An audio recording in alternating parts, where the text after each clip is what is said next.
Good morning. We'll start the Planning Committee meeting of the Council. Today's November 9th, 2015. We have one item before us. It's a work session.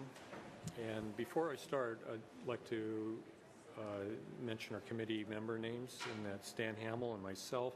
Terry Borneman is missing in action at this point, but he might be showing up later. Is there somebody that would like to fill in for him? Okay, sure. Okay, so Roxanne will be our third committee member unless Terry shows up. So, the item that we have before us is the consideration of the East Bakerview Mount Baker Highway annexation. It consists of 163 acres located in the city's northern urban growth area. 2 weeks ago, we had a public hearing and presentation by staff on this annexation proposal. And today we will have a work session to discuss some questions that came up at the public hearing and subsequent questions that committee members have had. And through the work session, we'll just see how it goes and see if we come up to a decision and conclusion. So with that, I'm going to turn it over to Alan Mariner. Alan Mariner, Deputy City Attorney. I just have a couple of opening comments for the work session. I want to emphasize two significant issues regarding the annexation proposal, which may not have been clear to Council at the October 26th public hearing. The first is that this annexation petition is being driven by property owners within the area to be annexed who need city water and sewer in order to be able to develop their properties at urban densities and standards. While it is true that 83% of the 105 properties in the area are already served by city water, most of these properties are small single-family lots with single-family homes on them in the Trickle Creek subdivision. Most of the land, as you have this handout, and I apologize that the overhead doesn't show it, but there's two purples. There's the dark purple, which you can see on these large parcels, and then there's light purple here and down here. The dark and the light purple areas are not served by city water and sewer. So the vast majority of the land mass in the annexation area is not served. The second issue that I just want to really emphasize that Council and remind Council is that the city faces potential litigation over providing city water and sewer to several of the large undeveloped properties in the annexation area if the annexation proposal is not approved. Back in the fall of 2013, the owners of the Quam and the Quam property would be down here, Sandell property up here, formally applied for city water and sewer service from the city. They raised a number of legal arguments as to why they were entitled to city service even though they were outside the city limits. And there's the threat, a real threat, that they would sue if the city denied their request for water and sewer. City staff met with members of those families, the property owners, with their attorney, and we encouraged them to pursue this annexation proposal that's currently before Council. And we encouraged them to bring forward the proposal that was scaled back from the proposal that Council denied back in 2009. So that's exactly what they did. So they've been working on it for some time. And the other part of that is we also executed, this is a serious matter as far as potential litigation, they wanted to execute a standstill agreement which protects them from the running of the statute of limitations on their legal claims against the city. So the idea was, let's put that stuff on hold and allow you to pursue the annexation. The idea was that it potentially creates a win-win situation. They get their city water and sewer service. We get to annex some undeveloped industrial, commercial, and residential land, and we comply with our BMC provisions regarding extending water and sewer only upon annexation. Staff briefed council. It's been a long time. I know it's been almost a year, but we briefed council on this issue, on the potential litigation, back in December of last year, just prior to council approving the 10% petition to initiate this annexation. So I want to give some history there. That wasn't clear from the public hearing. It's important in making whatever decision you make, whether it's putting the annexation on hold or denying the annexation or approving the annexation. That's some history that I think is relevant. And I can answer any questions. If not, I would turn it over to Moshe to continue with the work session. Dan? What's the timeline on the standstill agreement? Well, the standstill agreement stays in place. It just pends their deadlines for filing litigation until either party terminates the standstill agreement. But I would say if council denies the annexation or puts it on hold for any substantial amount of time, I would anticipate that they would terminate that agreement and proceed in another direction.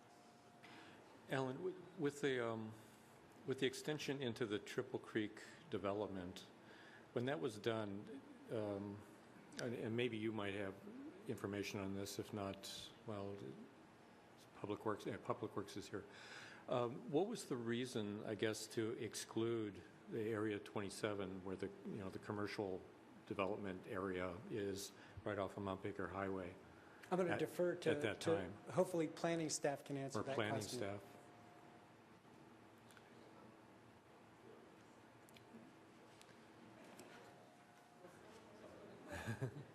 Brent always knows the information.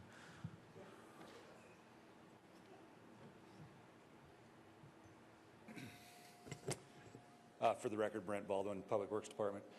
So the area up front is just, as I understand it, a different zone. The residential component of Trickle Creek was what you see on the map there, the subdivision, and then they had the commercial component up there in I guess it's Area 27. So they just developed them at different times. It was all under the same utility service zone contract. That was the way we did it back then with the service zone ordinance areas. So it was serviced by water and sewer. The developer built that, but was approved via the contract.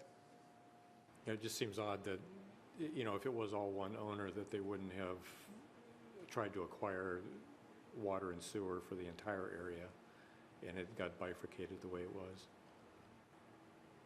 Well, like I said, I think it was all covered under the same contract, and I think the owners are here. They could probably speak to that better than I could from back then. But I think they just chose not to develop that front parcel and developed the back for the residential at that time. And then our subsequent council policies trumped the availability of water because it wasn't being used at that time. Correct. If you remember back in 2006 when we changed the direction of extending anything outside the city limits. Yeah, okay. Thank you. Mm-hmm. Okay, any other questions? All right, give it over to Moshe. Good afternoon, Moshe Quinn with the Planning Department.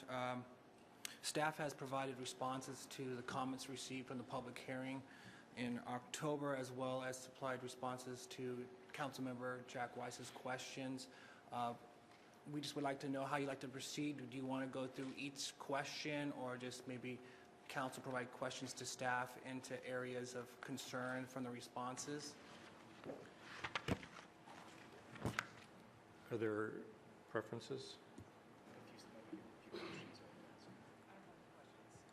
Okay, maybe, could you just maybe quickly go spot by spot down the list of questions, and then when we get to real sticky ones, we can go and ask follow-ups with that. My glasses. The first question in regards to the amendments to Area 27 to add utility information to the neighborhood plan description. And what staff responded was, basically, if the area is annexed, the property owners would have the full range of urban services to the property. It's not something we typically put in a neighborhood plan description, so we basically said that wasn't warranted within the description for question one. Question two, it was in regards to the critical areas within Area 27. Staff went out and did a site inspection.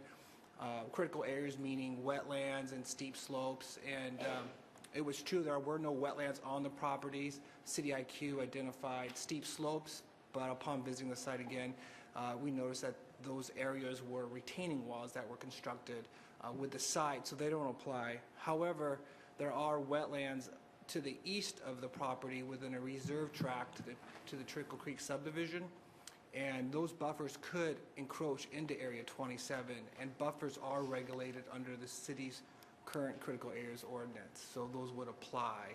So we would recommend some changes to the description to remove what's actually out there, what we've noticed. So removing the steep slopes out of there and just revising some of the wetland information in that. Item 3, that's something we're going to talk about in regards to the drive-through establishment question. The property owner requests to have some sort of limited drive-through for Area 27. Item number 4 is the inconsistency in projected capacity forecast. We do have a staff member here, Chris Behe, that's going to provide a short presentation on taking a more better look at the area in regards to the capacity, and as well as a new additional information that was provided based on the 2016 comprehensive plan update. And so he'll combine that with another question later on in regards to the DNR properties and their capacities.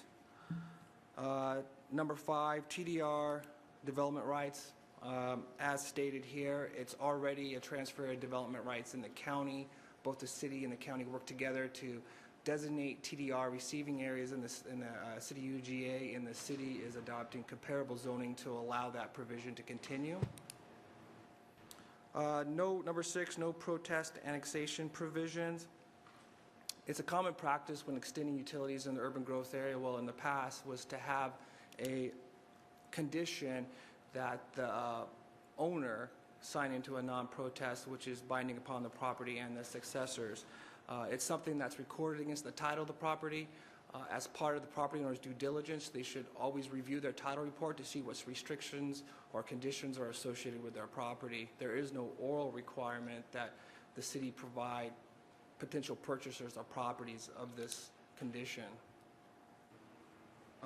In regards to the rural and wildlife habitat areas, the county adopted urban densities within this area once city utilities and services are available. So currently it's 6 units per acre, and possibly going up to 12 once utilities and services or transfer of development rights are used. So it already has urban development in this area. It's not meant to be a rural area, and the zoning shows that. Throughout the area, there's several critical areas, and these areas will be protected by our ordinances and preserved to enhance wildlife areas, to utilize these protected areas.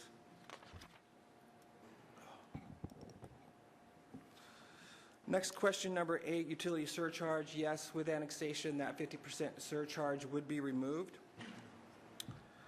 Question 9, the 55-mile-per-hour speed limit on Mount Baker Highway, would it be reduced? And that's under the jurisdiction of the Washington State Department of Transportation to analyze, and that's something more than likely they would look into as more urban development occurred in this area. Question number 10 is in regards to the status of the city's pipeline safety ordinance. The city still has that on our work program. There's still some additional analysis that needs to be done in regards to some of the regulatory requirements and how that would affect development. What's different about this one here is it went from just looking at transmission lines to also looking at gas distribution lines, and those areas are throughout the city and what impacts they may have. So there's some additional work that needs to be done on that. Initially, it was started out as just a noticing requirement to let the pipeline owners aware of development activities that's occurring near their easements over properties, but it expanded a little bit farther to where you have regulatory requirements of certain setbacks, certain identification of exactly where the pipeline is sitting within that 50-foot easement. And so there's still a little bit more work that needs to be done on that. And We anticipate once the 2016 update is completed to restart looking into this, taking this proposal through the legislative process. Moshe, is there any way of being able to proactively link the pipeline ordinance to this annexation so that, you know, that we don't have this regulatory gap where a lot of development could happen that would fall under the pipeline ordinance prior to it actually being adopted? That's difficult to say because it hasn't gone through the legislative process or the SEPA review process at this time. In our neighborhood description, we cited an RCW ordinance for notification of any construction activity within 100 feet, and that's state law. So we tried to put that as a precautionary measure for notification, as well as we put adopted or city adopted code within that area. So, you know, we anticipate starting, you know, in the late spring, summer with the ordinance once again. I'm not sure, you know, if the timelines will work through the process, but still it has to go through the legislative process and still be approved. So, Yeah, it seems like the pipeline ordinance is really, there aren't very many places in the city where the ordinance will apply, except for this area in particular. It seems like because of the number of pipelines that run through this area, it seems like this is kind of a key nexus between the ordinance and the development or the potential development of this annexation. yeah, this is a unique area because, you know, it has two pipelines, transmission pipelines that run near the area. What really threw a hiccup in the whole proposal is when you start looking at high-pressure gas, natural gas pipelines, which basically traverse to the west and then down towards the city's waterfront. And so, you know, it may take a little bit more analysis to whether we want to do both transmission pipelines and natural gas pipelines together. My research, most jurisdictions just regulate transmission pipelines for natural gas and liquid petroleum going through their districts. So we added a new layer onto it with the gas distribution. And so that's something that we can Okay. definitely look into. Okay.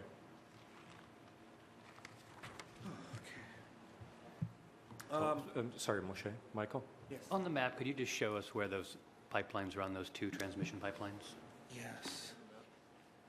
I think I have another map that actually shows the transmission lines, but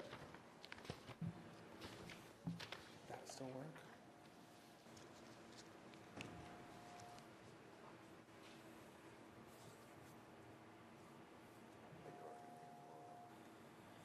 Uh-huh.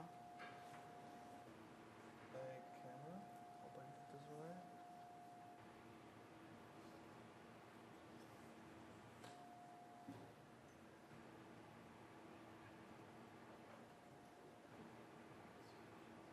How do you?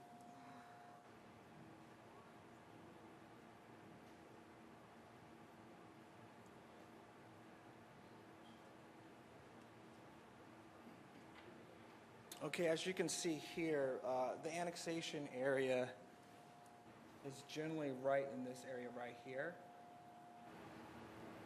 And what you see is you have Olympic Pipeline and Terracin Pipeline that runs right along both areas right here.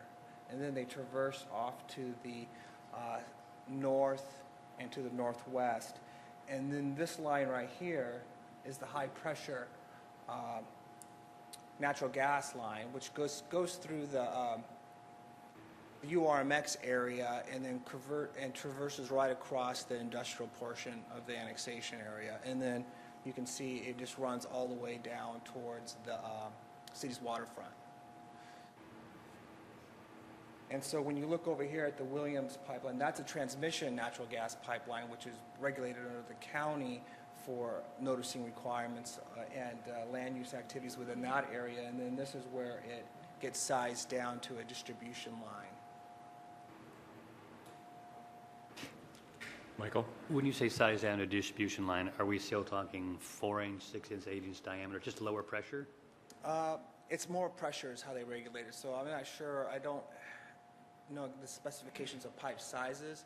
It's just Cascade Natural Gas provided me with a map, and it shows in different pressure areas. And so within our ordinance, we were looking at, what volumes of pressure we should be looking at. Like, of course, we wouldn't want to regulate more of service lines to individual single families, because generally a lot of those lines are within the right-of-way.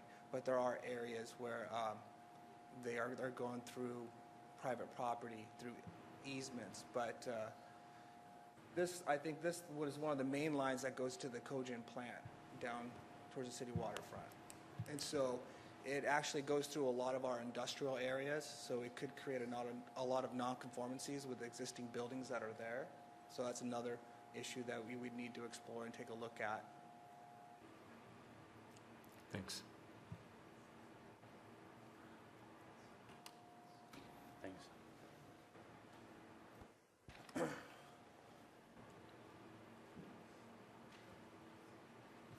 Question number 11 is regarding to the process of transfer of development rights. So property owners within the residential area with this provision to allow increased density through transfer of development rights can either obtain development rights from individual property owners that have gone through the process with the county to obtain those, or there may be some available transfer of development rights through the county that they have in a reserve bank if available.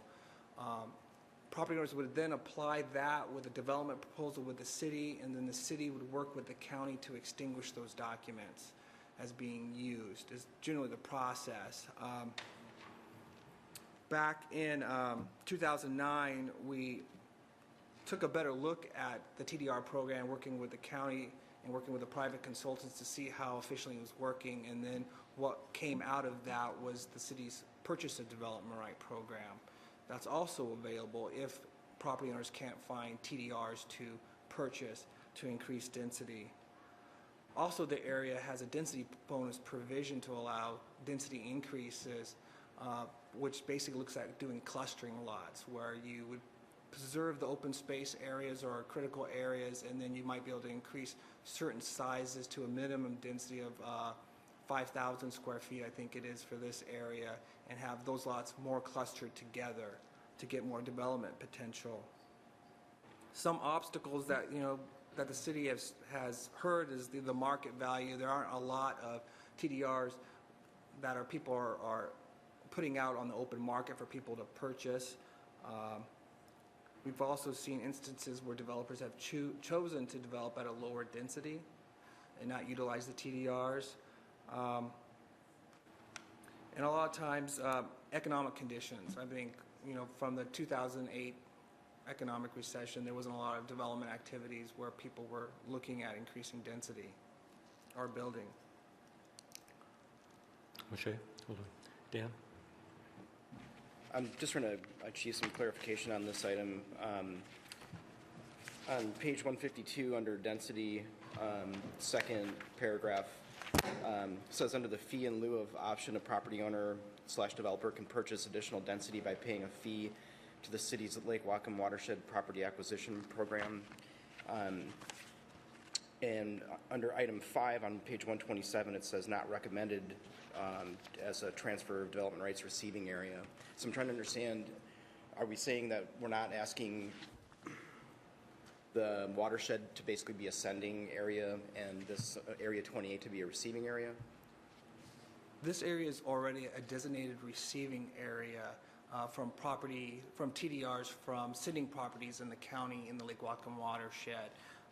On question number 5, that was just a comment we heard from a citizen that this area should not be a transfer development rights receiving area. So I was kind of just stating what was heard during the public hearing, and then citing why we are recommending that it be a TDR receiving area, because it is comparable to what the county has for that area. Okay, thank you. So Moshe, with some urban village master plans that we have, we've established what PDR values are for the watershed. Mm-hmm. Do we need to establish a separate one for the annexation area, or are we using some other formula? Or is it a market value? I think it's the same value. I think it's 5,000 per additional dwelling unit. And it's consistent with the urban village. It's the same uniform price. But we were doing it on a per square foot basis with the urban villages, from my recollection. It was like $12 or $13 a square foot. There are also provisions for increased density as well. I mean, increased floor area. We were just looking at, in this method, was the unit price. A unit price, Yes. okay. Okay.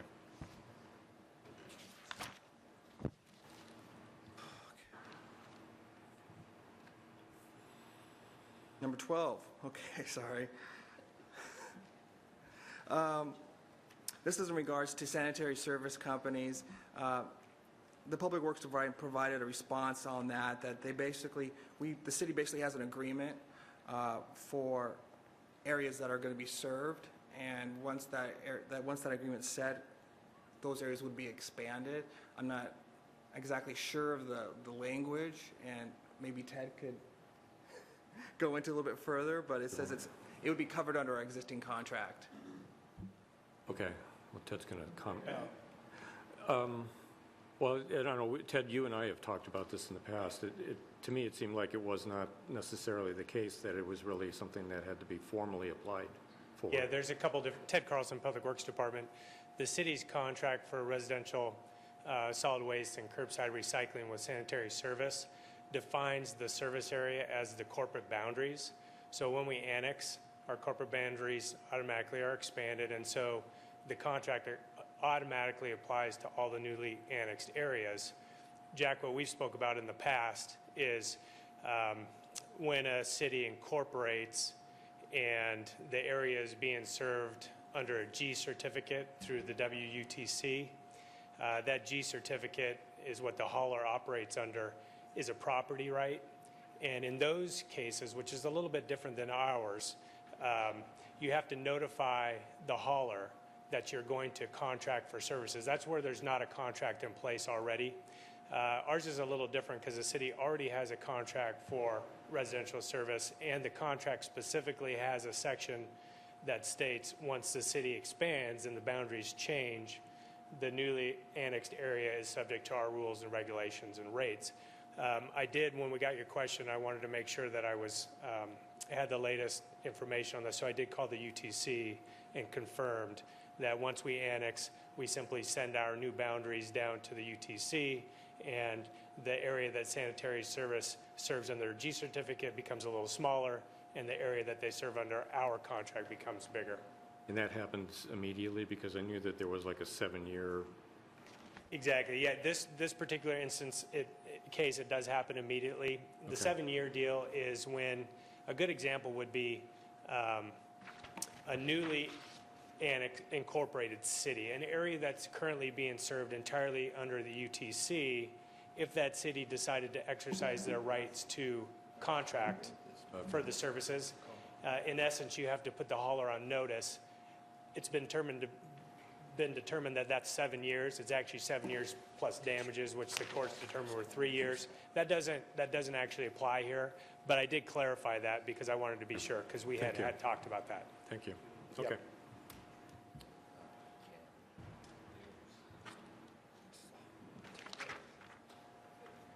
Maybe we can just go from there. Questions? Yeah. Okay. November. All right, we're on question 13. Question 13 deals with a lot of comp plan transportation update questions. It's a pretty lengthy response to these questions. Would you like staff to come up and talk about it, or do you have any questions pertaining to the information? I think what I might do, just as far as time, because it's more my issue than I think anybody else's, I'll just talk with Ted about this outside of the meeting. Thank you. Question number 14, Chris Behe again will combine his presentation from earlier that he'll be doing for the DNR property on the capacity figures analyzed for that area. Question 15 goes back to the staff's first response onto questions made by Bill Geyer in the zoning for Area 27. Same with question number 16. We'll go into the developable areas for the DNR site. In question number 17, it talks about the financial model. I would just like to make one clarification point. When this information was produced, we had to get it ready for the council packet pretty early, and after submitting this, Chris Behe went ahead and did his revised calculation on housing projections for the annexation area. So some of this information may change based on that information. And what we have done is provided you with the new financial analysis with the new numbers that are in there. And we can briefly go over those as well.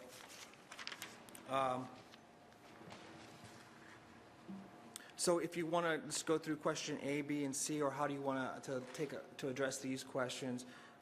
Some of the Maybe, Moshe, you could highlight on the new financial model what were the primary changes that occurred and how that kind of filtered through the rest of the model. So, based on new data that was performed when the city was preparing for the 2016 comprehensive plan update, we had Vicki Jackson go through and take a look at the city's northern urban growth areas and look at what critical areas and buffer requirements were in those areas. And that was looked at as the overall broad range of the urban growth area. And so now we had to take that and look into a much smaller envelope with this annexation. And what came out was that is the area has the capacity between 98 to 195 dwelling units. So that is generally a difference of about 100 units. And when we prepare the financial analysis, we use the low figure in doing our assumptions.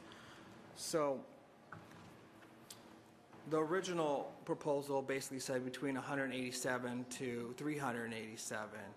And so that also affects the potential population of the area too, which came out to be 237. So these factors changed the financial analysis. It changed some of the revenue that could be generated from this area. The police and fire are fixed rates, and the parks would be a little bit different as well based on population.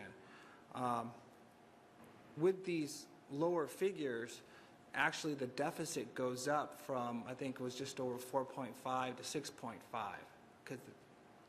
And this is still based on the low density. One quick note is the financial analysis is just one part of the annexation review. There's many other factors that we look at. As you can recall, when the city's annexation phasing plan identifies this as an immediate area, because it met several review factors. One was there was presence of urban levels of development. Two, the area had potential to accommodate some job and population growth for the city. Can the city adequately provide service to this area?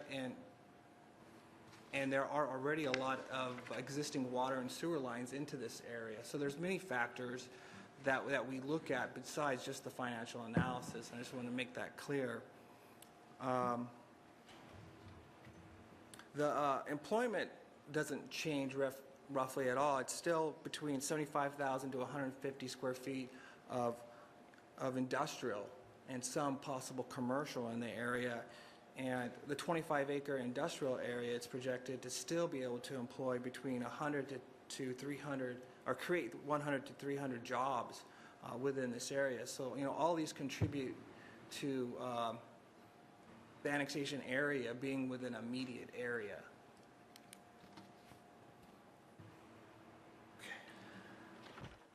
Okay, any questions? Michael? Moshe, you may not be the one to answer this question. It's kind of a larger question.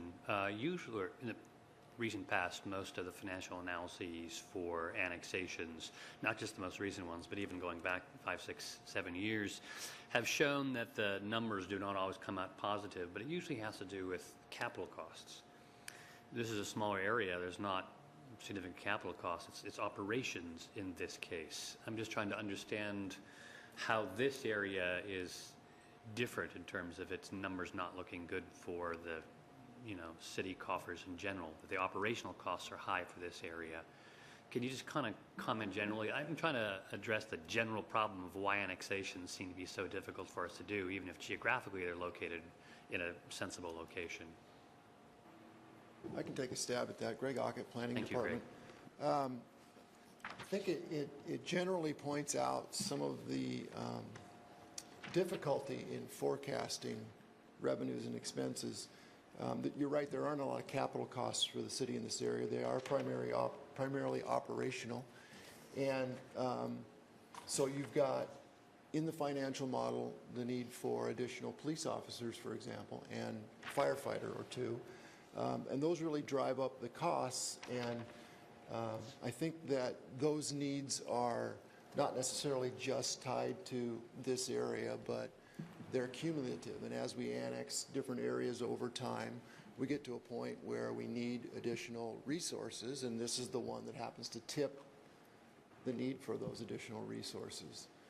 So the additional police officers, firefighters obviously benefit a larger area than this. It just points out the difficulty in doing these financial forecasts, and it just so happens that this is the area that tips the need for those additional resources. And obviously there isn't enough revenue from a primarily residential area to offset those costs. We do have some industrial here, which helps, but this is going to be primarily a residential area, and so those resources, those revenues never offset completely the costs to serve. So I would just say this is the one that was sort of the tipping point for those additional resources, and it's unfortunate because it makes the financial model look pretty bad, but the benefits of those additional resources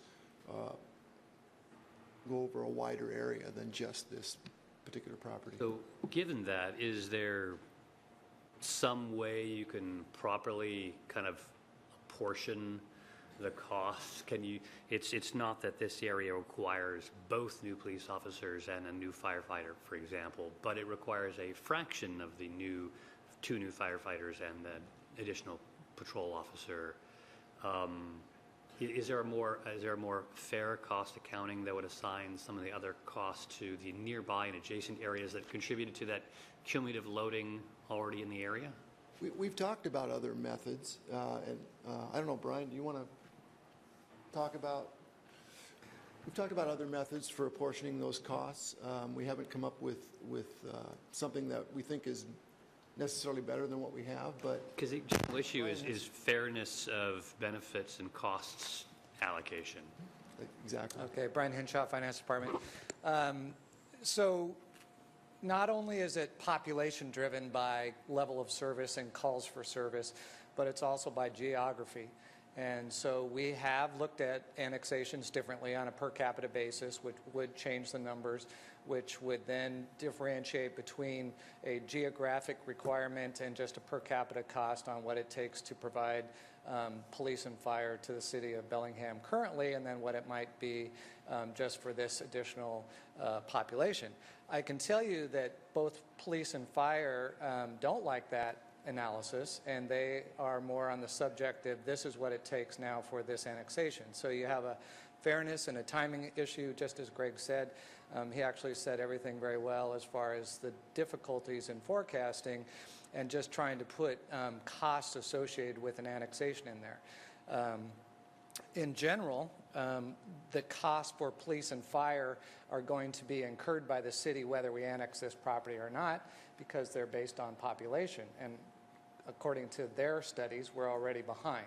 So it's not necessarily on this annexation that it's going to take these police and fire or additional staff. There's additional staff for the city in here too. It's based on a growth in the city. And as long as you're going to have a growth, it doesn't matter so much where it is in this case. It's just that there is going to be additional costs, and that's what it is. It's not a annex, this cost is for sure. Don't annex, we won't incur this cost. There is no equation like that. So the cost is associated with growth.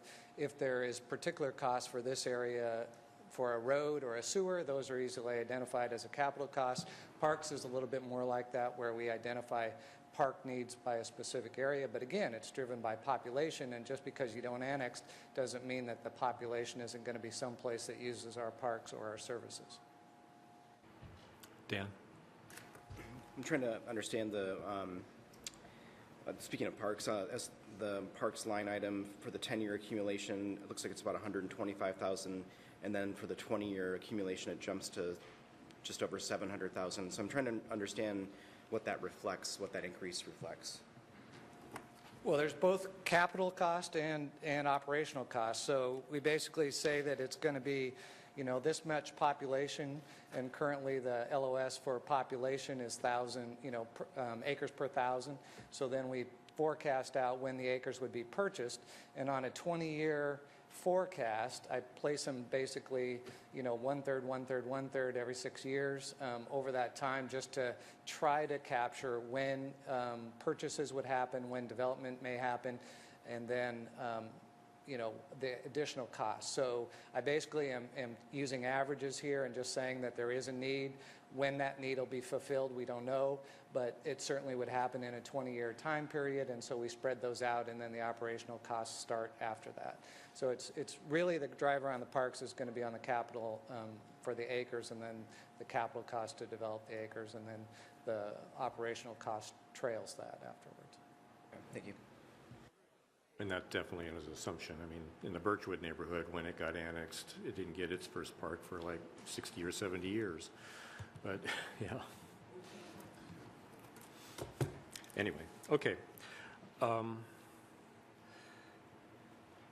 guess the only observation that I can make out of the financial model, just on a general basis, is, well, actually, before I ask that or make that statement, the 25,000 square foot of retail, I guess that still somewhat troubles me.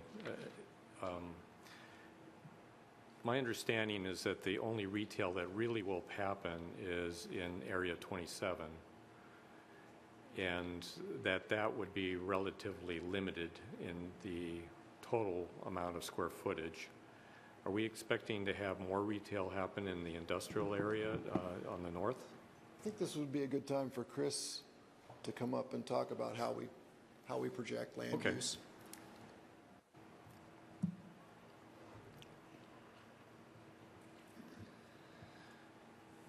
Chris Behe, Planning Department. So I'll address your question, Jack, and then do you want me to go back and review the land capacity estimate as well, to real briefly touch on that?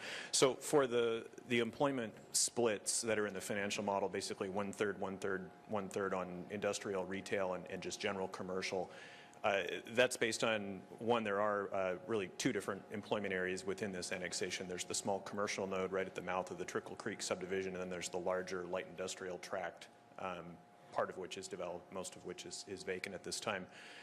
And so looking at the potential square footage you could develop in either one of those areas, we looked at the mix that you get within both commercial and then in the light industrial. If you look throughout the city in our light industrial zones, you'll see a wide variety of uses. There is some allowance for an associated retail component in our light industrial zones.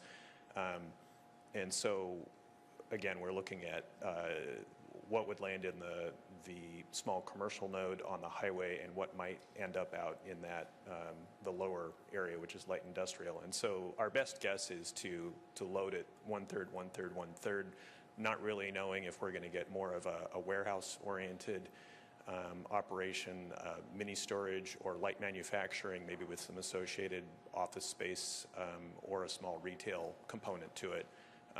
Some of the larger footprint industrial uses, if they're warehousing, they may take up the majority of the land, but they may not be the majority of the jobs. And so you may actually have something closer to a 50-50 or a 1/3, 1/3, 1/3 split when you actually look at what types of jobs are located in those areas. So it's our best guess. It's based on patterns we see throughout the city. Obviously, at this small a scale, there's a lot of variation, and you can't really predict, but it's a best guess. Okay. To recap real quickly, the land capacity information, Moshe gave you most of the detail that's relevant.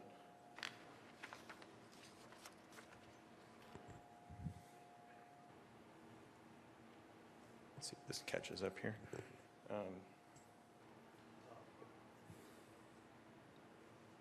You have this in front of you as well. So just to review, there really are two parallel land capacity analyses going on here. One is the information in the original staff report for this annexation predated our comprehensive plan update capacity analysis, which is now the analysis part of it's winding down, actually.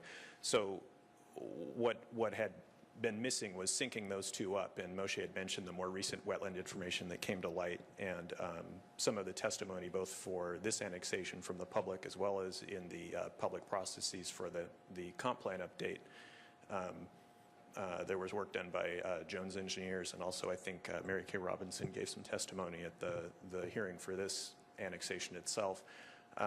And so what that highlighted was the need to sync up the latest information in the county's land capacity analysis for the comp plan review with what's in the staff report here. And so that's what this does, is basically say, let's bring those back in sync. And that additional wetland information, which when you take buffers out and the additional wetlands that were delineated on the DNR properties, it's a little more than 600,000 square feet additional land that would be undevelopable. And so that's where you can see we have, highlighted in yellow there, the revised estimate is for 98 to 195 housing units as opposed to the previous estimates, which were almost double that.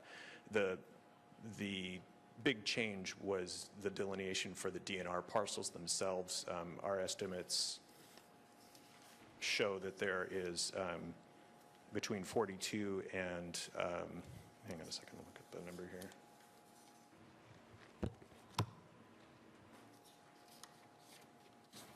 There's capacity on the DNR parcels themselves for between 38 and about 76 housing units, depending on the density that's achieved, and then the balance of that is on the partially developed parcels, which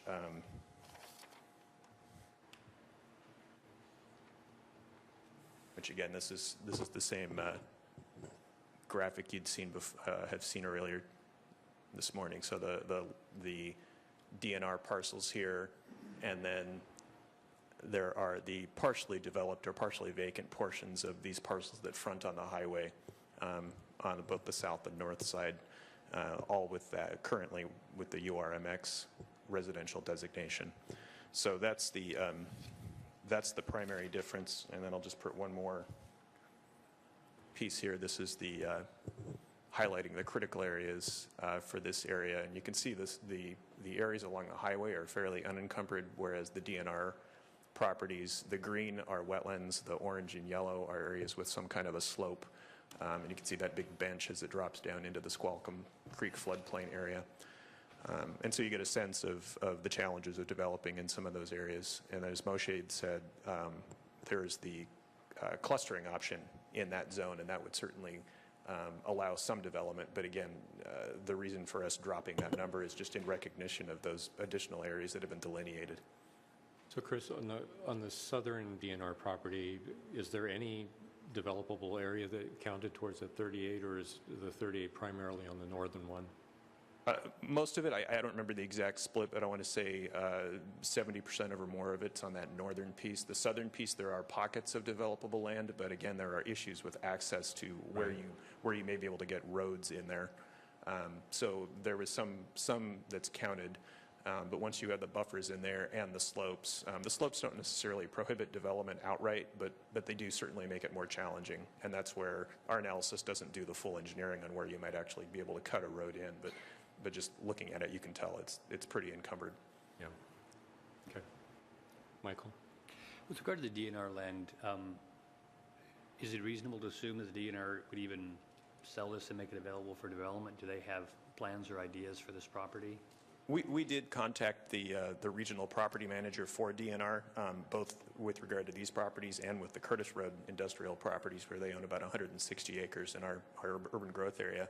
And they did say that both these properties and the Curtis Road area are both properties that they would entertain options for sale if there was a development proposal. So they are definitely ones that they're not actively marketing them right now, as far as we know, but they are ones where they said if a legitimate proposal came and the price was right, they would be willing to talk a sale on those. Dan? I'm just trying to clarify here. So there was mention of a Sandal family. Sandown. So they own a portion of this property here, and the DNR owns another portion. Is that correct? Or?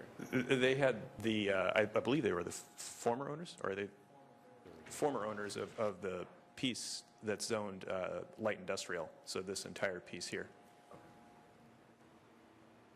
Okay, thank you. Okay, thank you. Yeah, thanks, Chris.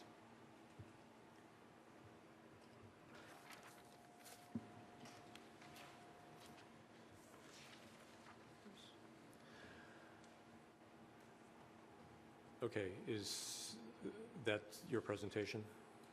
Okay, so we had, I guess, some issues maybe to deal with, particularly the drive-through question, whether or not we accept the staff's recommendation of having no drive-through capabilities on Area 27 or something different. I think we should maybe talk about the no protest issue as well. I had a comment that I wanted to give. And I don't know, from that, any other issues that we have outstanding? Just want to clarify a number here. This is from your question, Jack, on page 133. You cite a number 4.4 million deficit, and in the financials that were provided today, it looks like that number is 5.1. I'm just trying to clarify what the actual, I'm sorry, 6.5.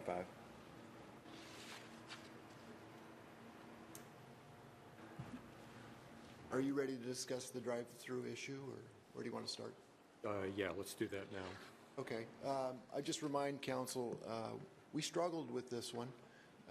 The prohibition on drive-throughs in these URMX zones is one that we inherited from the county.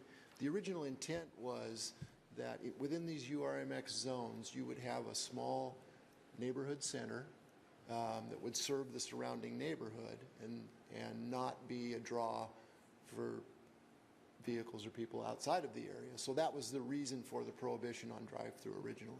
And it was that way in all of the URMX zones that are around the outskirts of the city. This one's obviously a little bit different, being on a state highway, and so we struggled with that, but we wanted to honor the position that the administration had taken years ago when this came up with the county. We said we support the prohibition on drive-throughs in general, and that's the position that we've taken here.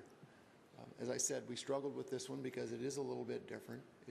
The location is different, and it's not in the middle of a neighborhood. It's not, a little grocery store or coffee shop in the middle of a neighborhood. It's property on a state highway. Sorry about that. So anyway, we struggled with that, but that's where the prohibition comes from, and that's the justification for the staff position at this point. We're certainly open to new direction from the council if that's the way you want to go. Thanks, Greg. Dan? I don't feel strongly either way. I think that a coffee shop that services county residents coming into town into the city of Bellingham to go to work, to pick up a coffee on the way in makes complete and reasonable sense to me. What doesn't make sense to me is to have a fast food franchise operation at that location and encourage that type of vehicle activity with multiple drive-through lanes and such. So I'm not opposed to a coffee shop with a drive-through going in. And I'm not quite sure how to limit that. That's where the rub comes in. So I don't want to be in the weeds on that particular issue, but I would support a small-ish coffee operation with internal seating capacity inside. Michael? I guess I want to get a little bit weedy on this. Is it indeed possible to limit this to one drive-through lane in a facility that has sit-down as well, as opposed to, say, a drive-through coffee stand, which I think is usually slated to having twice the vehicle flow? So can we do that easily in the code, say one drive-through with sit-down, and that's not too difficult to regulate, not too detaily? I think looking at the drive-through establishments, right now we just call it drive-through. You would have to limit it to a specific use, and that's where the rub occurs, is how do you do that within the code itself? And that's where we struggle with, because if you just say drive-through established or allowed with interior seating, well, that still applies to other fast food chains that could ultimately locate there. And so I think that's where what we're dealing with is how do you single it out to a one specific type of use? I guess I don't really care about singling out one kind of use. I think the issue is vehicle traffic, and that we want to put in the kinds of uses that certainly have a reasonable amount of vehicle traffic, but not be a particular use who lives and survives based on high volume traffic. So I don't care if it's a Burger Master or, you know, a Woods Coffee, as long as it's not just drive-through and the vehicle counts are moderate. I think that's sort of the sense. We don't want to get into what they're selling. It's more the vehicle impacts and the neighborhood impacts. Roxanne? I'd just like to say that for the last 4 years, I have driven this road 5 days a week. So I'm acutely aware of what's going on with the Mount Baker Highway, and it's really interesting and concerning to me, though, at the same time, that I don't think it's just my perception. Traffic has gotten worse in just 4 years, and that's especially coming back into town. And so I get concerned about development that will occur in it being, what if it becomes, you know, kind of like another Sunset Square model, where you've got those drive-throughs on the highway, and then will it create that much more congestion? So that's a concern I have about putting drive-throughs there. So my 2 cents into this, and I do this at risk of Linda up here, that will probably grill me in her newsletter to her membership tomorrow, because that's what happened last time I made a comment about climate change issues. I feel like, you know, we do have a climate change action plan that the city's adopted, and we do whatever we can, at least on the surface, but I see actions like this decision about drive-throughs, as a very, very pertinent action that we can take about this plan that we have adopted. And to me, I think that having drive-throughs is like the epitome of the car culture gone wrong. And you know, I've lived in communities in the past where, you know, when the 1974 energy crisis happened, that, you know, they would pass no idling in their existing drive-throughs, and they banned any further drive-throughs, primarily because of the energy issue, and that was a financial model. But, you know, fast forward to today, we understand what some of the environmental impacts are of wasteful fossil fuel use. And to me, I concur with Roxanne about the overall traffic issues and that this just generates more traffic, but at the same time, I think just having drive-throughs as a whole is really a very poor planning action on our end, and I would hope that we would not adopt that. So, Gene. I'll just say the opposite. You know, we have a lot of drive-throughs in this community already. I live by 3 or 4 of them in where I live, but if we're not going to allow a drive-through out there, then where in the heck are we ever going to allow a drive-through anywhere in the city? I mean, it's a state highway. There are a lot of people that drive back and forth. I think it'll have a minimal effect on us. I think it's a great thing for the homeowners that live there, if they want to stop and get a cup of coffee on their way to work. I was here when we adopted that plan, and Greg said it very well. We were in between a rock and a hard place, and we decided on that, but times have changed. And I think it's specifically for the area. You know, I go to the Starbucks over on Sunset quite a bit. It's right next to the Safeway gas station. That can be very hazardous to your health by going over to that one sometimes, but that's a different situation. But there, we're surrounded by neighbors. There isn't a drive-through inside Barclay Village, but there's a drive-through Woods Coffee at the theater complex. So, boy, I don't see and back, Jack, when you were talking about, we were talking not only about climate change, but oil was $130 a barrel, and that too had something to say about worrying about energy and stuff like that. Now it's down to $40 a barrel, but I just think these people have worked on this annexation. We steered them to work on this annexation. We asked them to work on this annexation. And right now, all they're asking for is a small drive-through coffee shop, I don't have any problem with it. I don't have a problem with the coffee shop, even though I have a problem with coffee, but I don't have a problem with I just have a problem with the drive-through issue. And I think that, you know, we ended up spending tremendous amount of political energy and capital with the county about this issue. Yeah.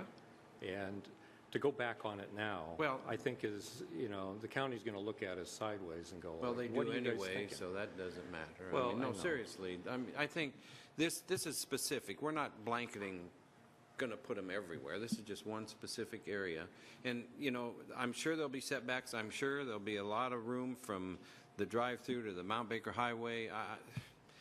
I mean, there's drive-throughs all around this county, and I know what they were worried about back then, but we can't, whether people drive to an establishment and go inside and don't go through a drive-through, it's pretty hard to regulate where people are going to drive.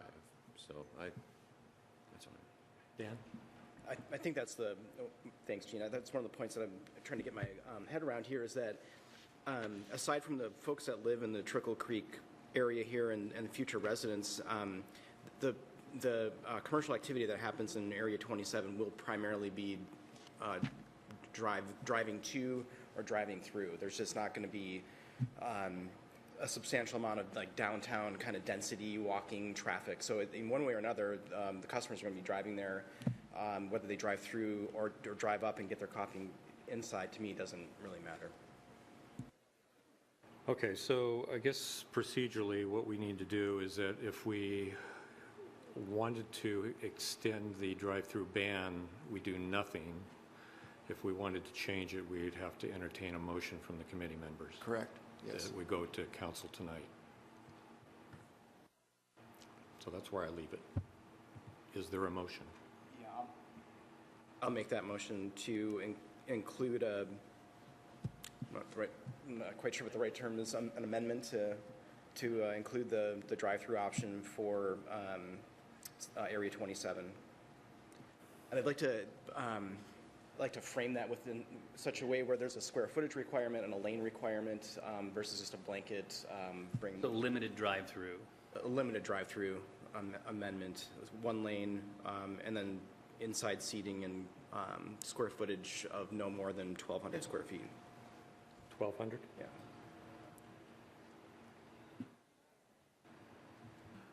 Currently, we allow 2,500 for other commercial entities that would be locating there. So I didn't know if you want to put further restrictions on the size is what you were looking at doing. It would seem that 1,200 would kind of exclude a lot of seating capacity. That's possible, yeah. All right. It'd have to be higher than that. I'll amend my amendment to make it 2,500 square feet. Okay. All right. Any other? Okay, so also procedurally, if this ends up passing the committee and the council tonight, is it just something that would occur? Well, I don't know when we would do first and second. If you get a vote to do first and second, then we would make the revisions, bring it back for third and final with the revisions so that you could see them. Because our next meeting is actually next week, so we could do first and second next week. You could. And that would give you enough time to be able to Yeah. get that language into the packet. Yes. All right. Well, let's deal with this one first. Okay, so we have a motion on the floor to limit or to allow drive-throughs in Area 27, limited to one lane and 2,500 square foot with seating capacity. All those in favor, say aye. Aye. Opposed? Aye or nay. Okay, so that passes on a mixed recommendation. We'll bring that forward tonight to the full council. All right, so under the no protest issue, did you have any comments about that? Okay, so I just wanted to kind of explain what my observations are about this whole no protest issue after listening to people, a number of people at the public hearing and reading the comment letters. To me, it seems like the developer, or the landowners at the time that this whole thing came about, when the city asked for the no protest provisions in there, and didn't ask, we demanded it. And to me, it seems like there's three different issues that could have happened on that property. One is that the city would just say, no, we're not going to give you water under any conditions, and simply the people that are currently living in Trickle Creek wouldn't be living there because there wouldn't be a house, because there's no water available unless they chose to go and do their own well and septic, and good luck trying to do that at that density. The second option would be is that that the city would go and provide water and sewer at the time of annexation, similar to what the actions are now. You annex something, and whether it's the DNR property or some of these other areas that were in the light purple that was showed earlier, that those properties would now be available for water and sewer as a result of the annexation. But again, you wouldn't have those houses there in Trickle Creek because they wouldn't be there. And the third is this condition that the city did place, which is that you want to have a house there, you want to buy a house, then that house is available to you, but it's there under a certain condition.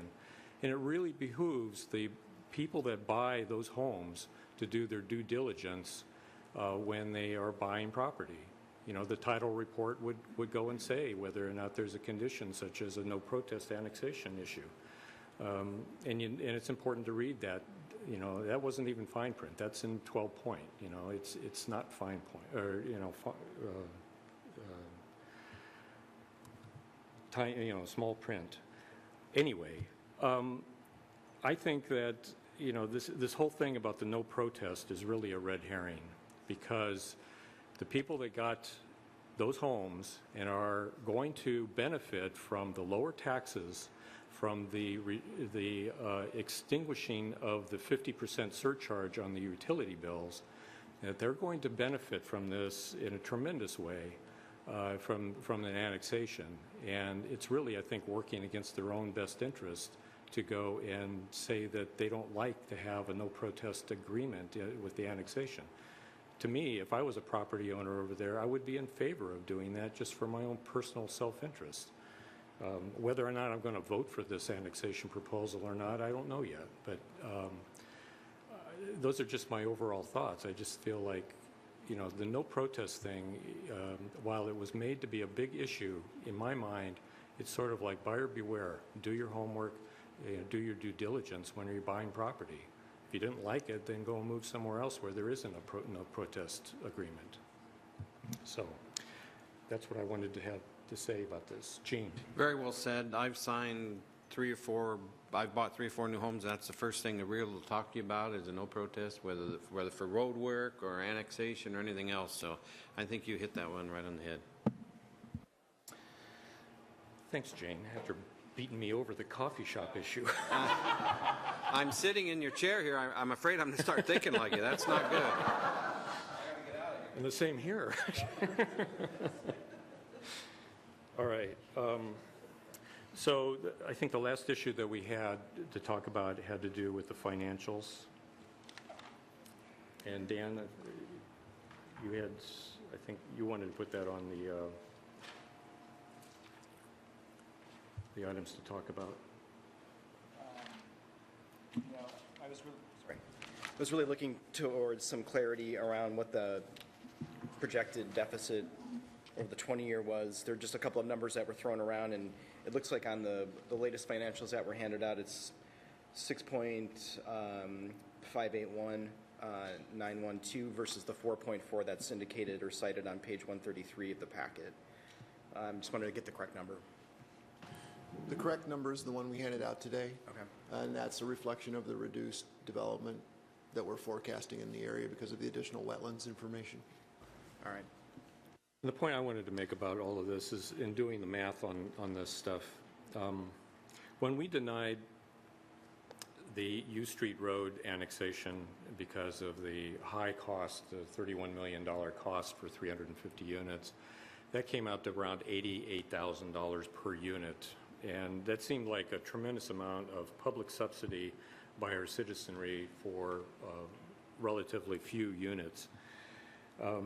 Granted, that particular proposal did not have industrial or office or retail space in it. So the comparisons I'm making right now, I want to couch it in the fact that it's not truly apples to apples.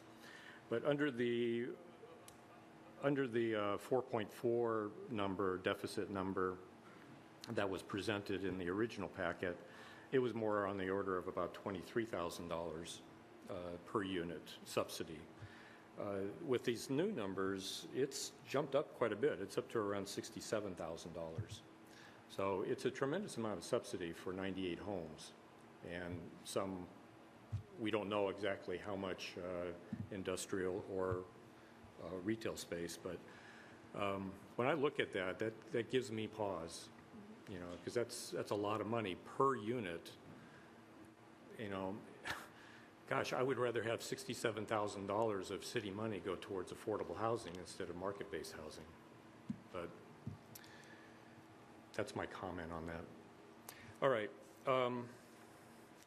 Is there any other business associated with this? Otherwise, I would entertain a motion with the one amendment that we have to recommend to the full council for this evening. I'm going to move that we approve Agenda Bill 21010 with the amendments that I brought up before about the drive-through coffee shop with the language that's being adopted by staff or being written up by staff. Okay. Is there any further discussion? I feel that I have opposed pretty much every annexation that's come before us. Isn't that true?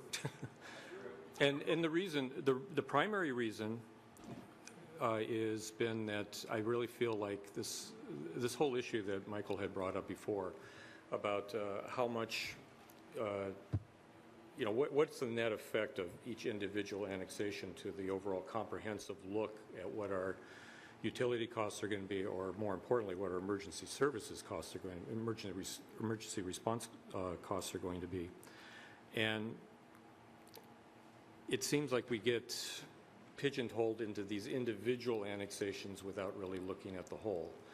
And it troubles me because, you know, sometimes we come up with, you know, subsequent budgets might come up and just say, well, now it's time for a new cop or a new firefighter. And it's like, well, where did that come from? Well, that came from partly because of these other annexations, but we don't know exactly why or what for. I kind of like the idea of having the incremental understanding in the financial model as being an appropriate tool, but I can understand the other side of it too. I guess I just wonder, to me it seems like there's 3 areas that should be annexed in the city, and the other annexations that we've previously adopted, in my mind, were just complete turkeys.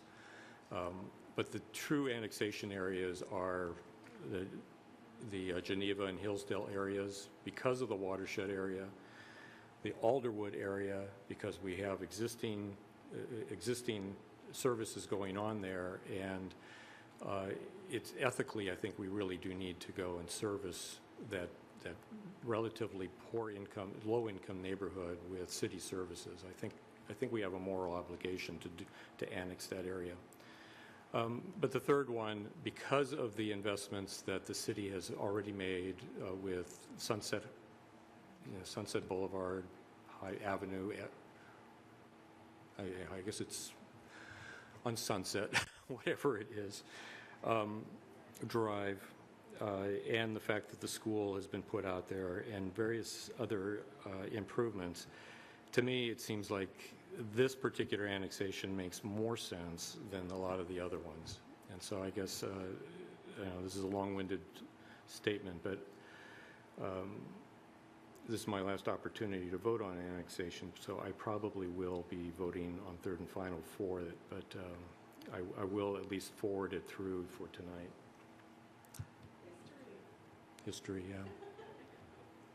Yeah, so we're going to vote now. So all those in favor of moving forward and recommending this annexation with the amendment, say aye. Aye. Opposed? Okay, so we'll carry that forward tonight. And any other business? Okay, so meeting adjourned.